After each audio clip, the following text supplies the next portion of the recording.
Bienvenue à vous qui nous rejoignez pour cette émission de l'Instant Bible.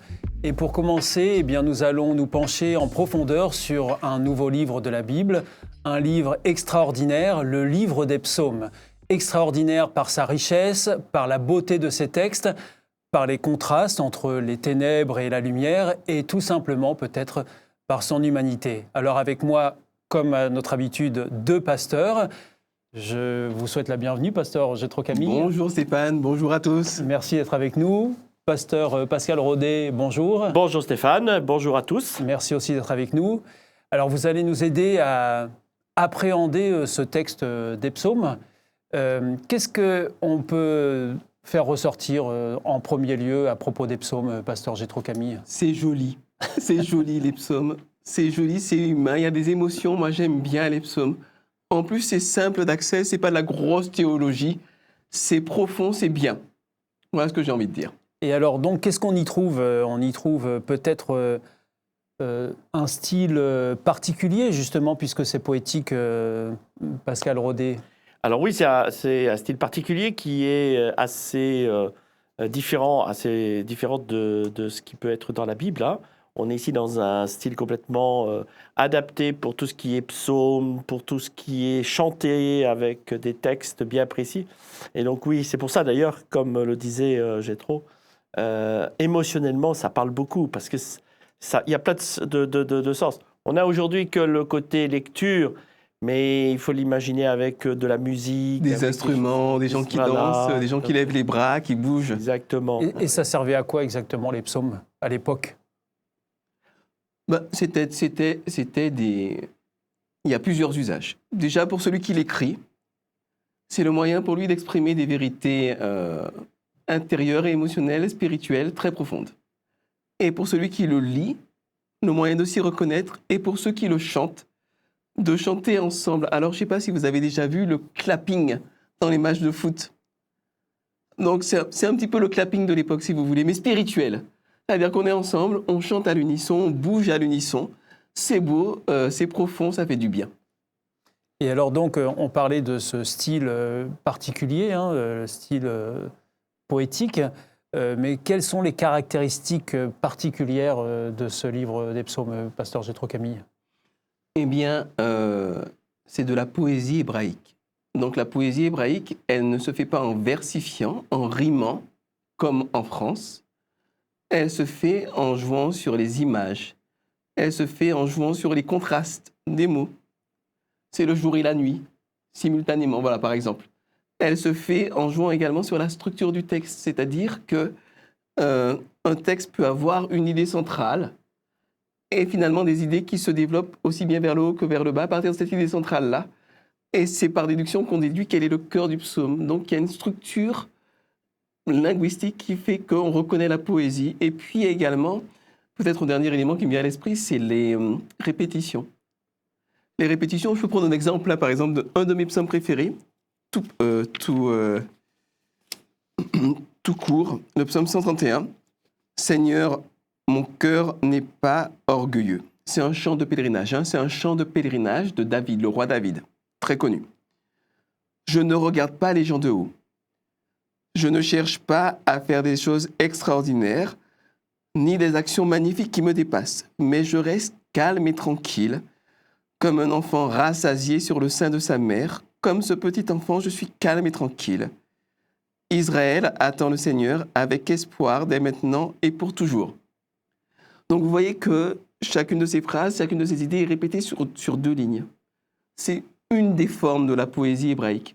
Voilà, c'est une des caractéristiques du style pour répondre à votre question. Merci. Stéphane. Alors, pasteur Pascal Rodet, Gétro vient de nous dire que c'était un psaume du roi David. On connaît les auteurs de ces psaumes. Il y en a plusieurs d'ailleurs, des auteurs. Il y en a plusieurs, en particulier David. Et David fait partie des grands auteurs des psaumes parce que c'est surtout lui qui a organisé un peu la liturgie au niveau de la relation avec Dieu et du sanctuaire. Et il a écrit aussi beaucoup par rapport à ce qu'il a vécu. Mais il y en a d'autres. Il y a Salomon, il y a les fils de Corée, il y a Japha, etc.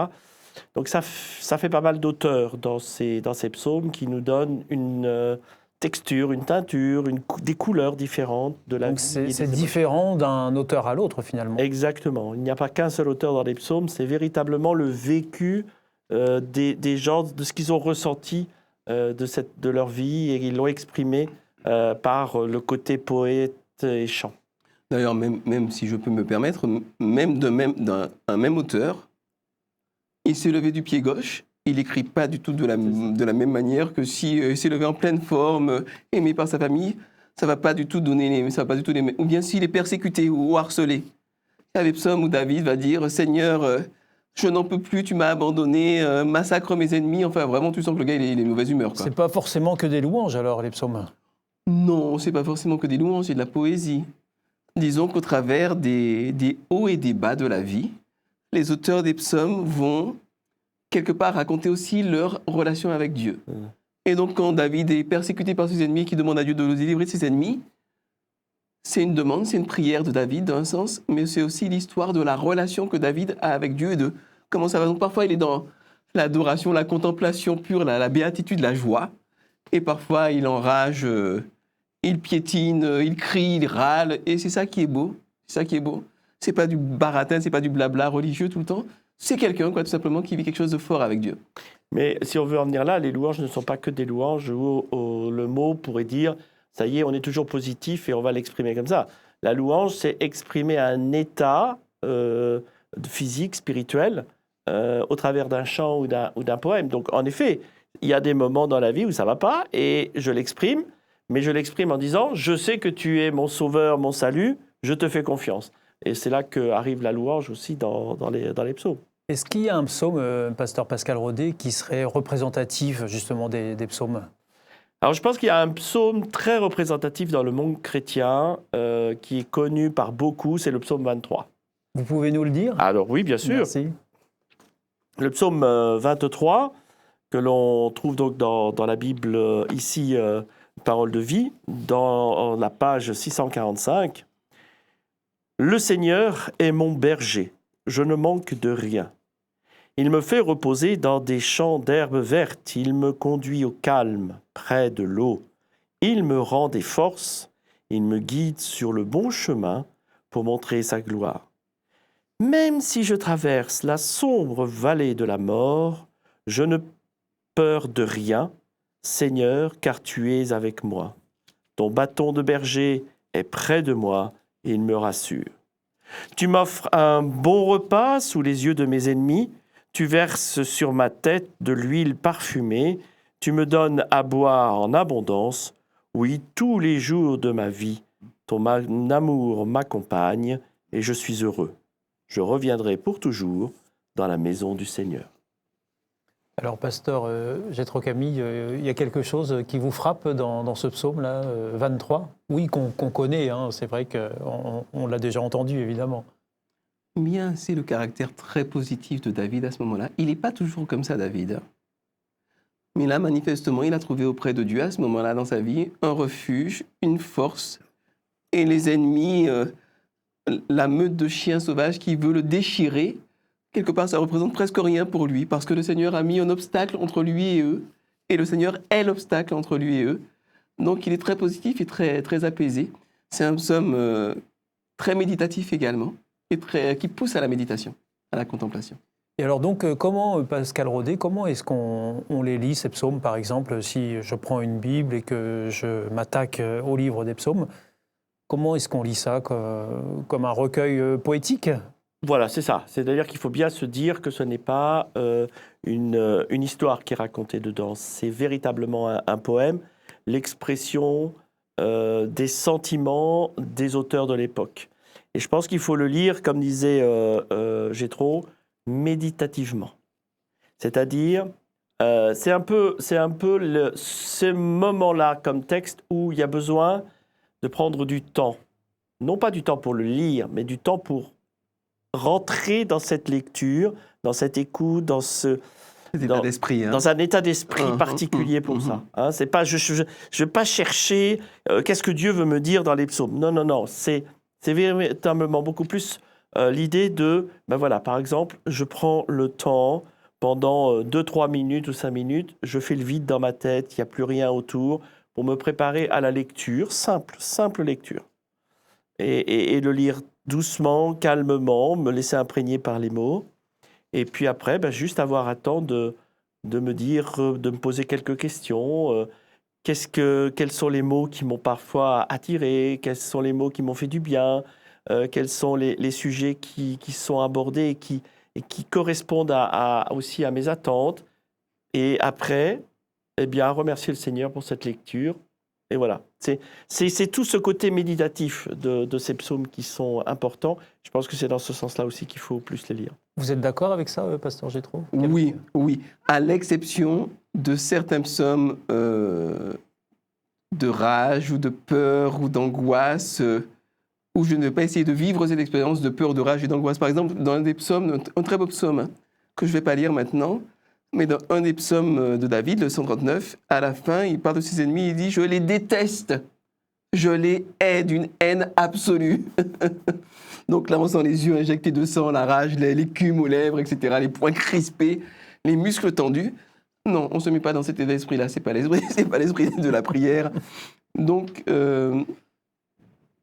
parfois, ponctuellement, c'est bien de savoir un petit peu ce qui arrive à David ou à l'auteur pour comprendre ce qu'il dit, pourquoi il le dit, et pourquoi il le dit comme il le dit, dans la forme qu'il utilise. Et donc, on ne s'approprie pas forcément tous les mots et toutes les expressions d'un psaume, mais globalement, c'est très méditatif, c'est très profond et ça fait beaucoup de bien. Je pense que dans la même idée, la colère est un sentiment. Et comme tout sentiment, il faut le comprendre, il faut le maîtriser quelque part. Et on sent bien, en effet, que parfois David est dans une colère un peu rage. C'est un sentiment qu'il a. Ça ne veut pas forcément dire qu'il faut être comme ça, en effet. Mais c'est ça aussi, les psaumes. C'est montrer les hommes de foi, comment ils ont vécu leur relation avec Dieu et ces sentiments qui sont... Et ça, c'est génial. C'est génial parce que David est appelé un homme selon le cœur de Dieu. C'est quelqu'un qui est considéré comme quelqu'un de bien dans la Bible, mais ça ne l'empêche pas parfois de dire des âneries ou d'avoir des sentiments qui sont parfois, comment dirais-je, négatifs. Quand il dit « je les hais d'une haine absolue », il n'est pas du tout dans un bon état d'esprit, ça va. Mais je trouve ça... C'est le moins qu'on puisse dire. C'est le moins qu'on puisse dire. Mais c'est très beau. Je trouve que la Bible nous montre ces hommes de foi dans leur humanité. Parce que la foi, ce n'est pas une histoire de théorie, de blabla, c'est de vrais gens qui vivent de vraies choses et qui ont les vraies émotions de tout le monde, de n'importe qui. Et n'importe qui peut sombrer dans la colère, voire la rancune, voire la haine. À force d'avoir été harcelé, on peut y arriver. Mais à chaque fois, Dieu reste, même dans ces moments-là, Dieu reste la boussole vers laquelle on se tourne, même pour crier sa colère, etc. Et cette boussole, quand on va vers elle, quand on va dans la bonne direction, les sentiments négatifs finissent par disparaître. Alors, avant de terminer, rapidement comme ça, est-ce que vous avez vous-même des psaumes préférés, pasteur Pascal Rodet? Alors oui, j'en ai plusieurs comme psaume préféré. J'en ai un particulier que j'aime bien, c'est le psaume 1er. Est-ce que vous pouvez nous lire le début du psaume? Bien, tout à fait. Comme on l'a dit tout à l'heure, il y a beaucoup d'images dans les psaumes, mais celui-là, il en est vraiment imprégné. Voici l'homme heureux.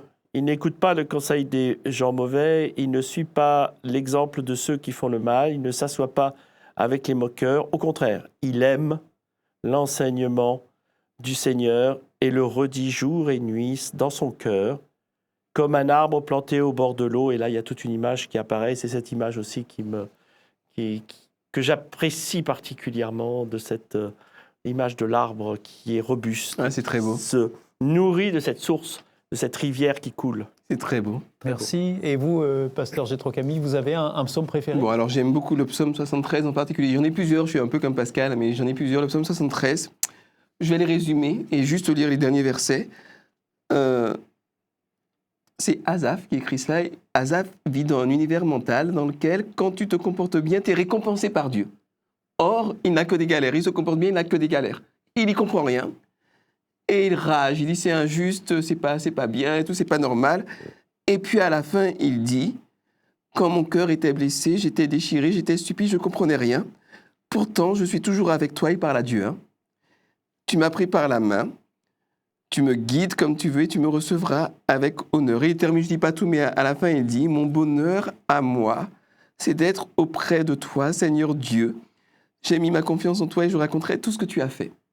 Et je trouve très beau l'idée que, indépendamment de tout ce qui lui arrive ou tout ce qui ne lui arrive pas, son bonheur à lui, c'est d'être auprès de Dieu. Point. Merci. Donc, nous arrivons au terme de cette émission. Alors, vous qui nous écoutez, qui nous regardez, nous espérons que vous aurez beaucoup de joie à découvrir et à lire ces psaumes. Et plus encore, que vous apprendrez à les lire pour voir comment des humains passionnés de Dieu ont vécu leur relation avec lui. Alors, n'oubliez pas que vous pouvez recevoir une Bible grâce à notre partenaire Hope Bible en la demandant tout simplement à l'adresse qui vous sera mentionnée juste à la fin de cette émission. Merci beaucoup, Pasteur Pascal Rodet, Pasteur Jétro Camille, d'avoir été avec nous pour cette émission aujourd'hui. Et puis, merci à vous de nous avoir suivis. On se donne rendez-vous pour une prochaine émission. À bientôt. Au revoir.